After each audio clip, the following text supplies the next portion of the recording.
Hello. For those of you who don't know me, my name's Geoffrey and I'm the minister at Putney Methodist Church. And I'm recording this little video to give an introduction to our first Bible study.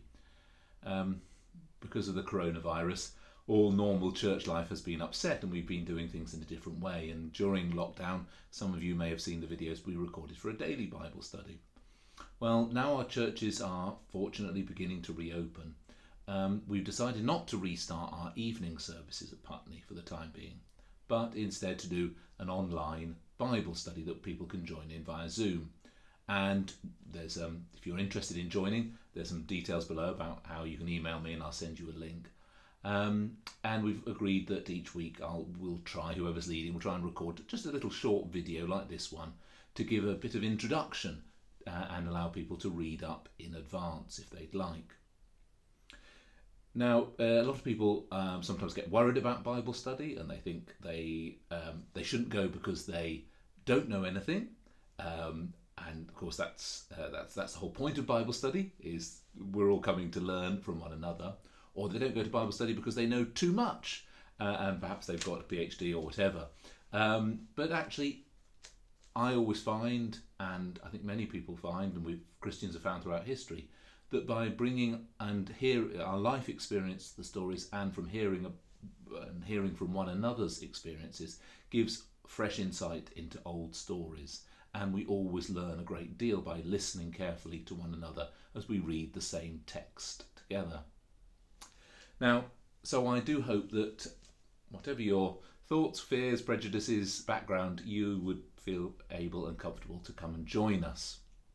And I will say there's no need to contribute. You can just sit and listen quietly, or it'd be lovely to hear you chip in. And there are always plenty of time for questions. And there are no, as everybody said, there are no stupid questions, only stupid answers. Now, for our first month's study, our first 4 sessions, we picked a theme, the other leaders and I, Deacon Kathy and Jessica, one of our local preachers, which is entitled God With Us. God With Us. And that is a theme we find throughout the Bible and throughout Christian history, the idea that somehow God is with us in certain situations. And sometimes that's made explicit in the Bible, and other times we have to hunt a little harder. Now, I was trying to think where to start with my passages. We're definitely going to do Moses next week and the story of the burning bush, which is a very, perhaps I'll say, obvious story. And just as I was driving back from somewhere this afternoon doing a pastoral visit, a thought struck me, why don't we do Genesis? Why don't we start at the beginning?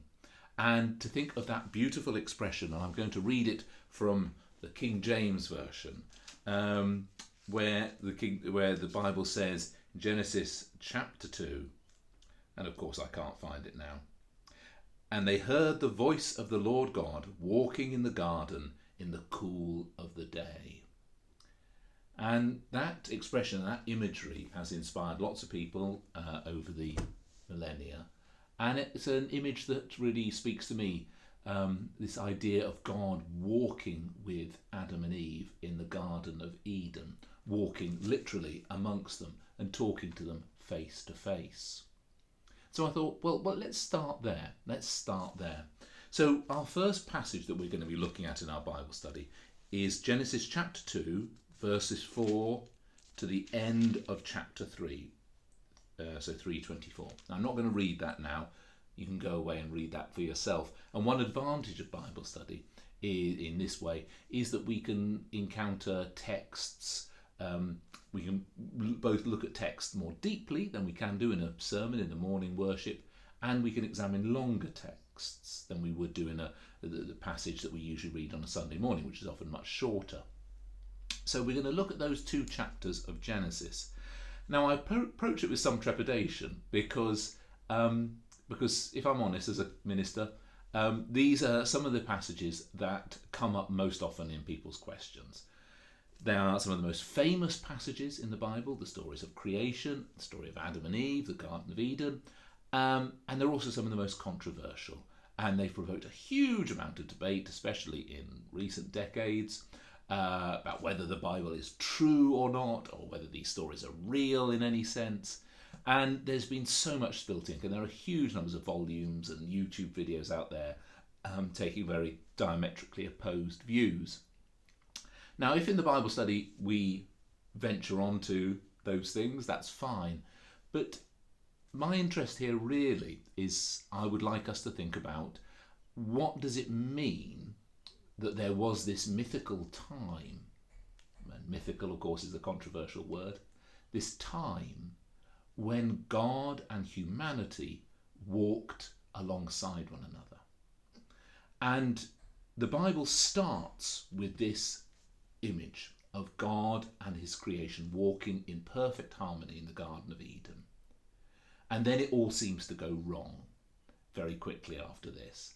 And in a way, the rest of the Bible is about people working their way back to that point through what God does in Jesus Christ. And the last book of the Bible, Revelation, equally controversial, equally difficult, concludes almost with the image of a garden and of God and humanity once more restored. And I'd like us to think about that and what it meant. What does that mean for us today? Was there really a time when God and humanity were absolutely aligned, when we were talking one another, when there was no sin, no separation from God? What do you think the person who wrote this down, inspired by God, we would say, meant? What were they trying to tell us? And how does this relate to our understanding of what God has done in Jesus Christ? And how does this story inform our reading and inform our everyday life? Now, just a little bit of detailed background to this passage. There's so much written about this and so much that has been said that I'm very nervous about adding more to the weight of the burden of knowledge on the internet. But just to say, this passage that we're reading, chapters 2 to 4, forms the second creation account in the book of Genesis. And now I've done it wrong, we need to step back. So where are we in our Bibles? Where are we in our Bibles? We are at the very beginning of our Bibles in the book of Genesis. Genesis, which means beginning, of course. And the first 5 books of the Bible, the Christian Old Testament, are what Jews and Christians would call the Pentateuch, meaning 5. Pentateuch meaning the 5 books of the law, as they are often called. And Genesis, Exodus, Deuteronomy, Leviticus and Numbers have a lot in common, and they tell a similar story.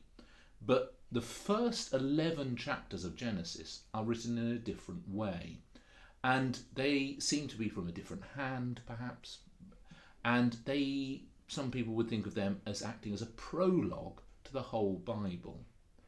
They feature stories that are very well known, like the Tower of Babel, Noah's Ark, and of course the Garden of Eden, that have a much more mythic element to them and are on generally a much bigger scale than the stories that come afterwards. The stories that come afterwards, of course, about Abraham and Isaac and his family, and really about a family and then becoming the family of God. But these stories are written on a cosmic scale, you might say, about creation, creating the universe. And they were meant to tell people something about who they were, where they came from, who God was, and how God related to them. One of the things that's often talked about with Genesis in these first chapters, and one question we could think about, is what does it mean for them to be myth and mythic? And how do we understand that in a modern world where the distinction between truth and fiction is perhaps much more sharply divided than it was when this passage was written? One thing we know about these is they were very much influenced by the contemporary stories at that time in the ancient Near East. So that's sort of the modern Middle East, Iraq, Iran, what is now Syria, Israel, and we know, and Egypt, of course, and we know there are lots of stories there about gods and goddesses and creation. The most famous being the flood. There's a flood story in Babylonian history that was discovered at the British Museum, actually, in an ancient text. And we know that they bear some similarities, but also some dissimilarities with those stories. And we might see it as the people of God, after their exposure to God, after their understanding had grown and developed, they took elements of those stories and then changed them to reflect their revelation of God. Most importantly, of course, that God was one. There was only one God, and God of the whole creation, not a local God and with many other gods as well. So, within these mythic stories, we find the story we're looking at today, Genesis chapters 2 to 4. And as I said earlier, this is the second creation story, and that's something that Christians often get wrong. We all talk about the creation, but actually within Genesis, in the first two chapters, there are two creation stories. The first one begins on Genesis 1:1, in the beginning when God created the heavens and the earth, and goes on to 2:4, and it talks about how God speaks creation into being and those 7 days of creation.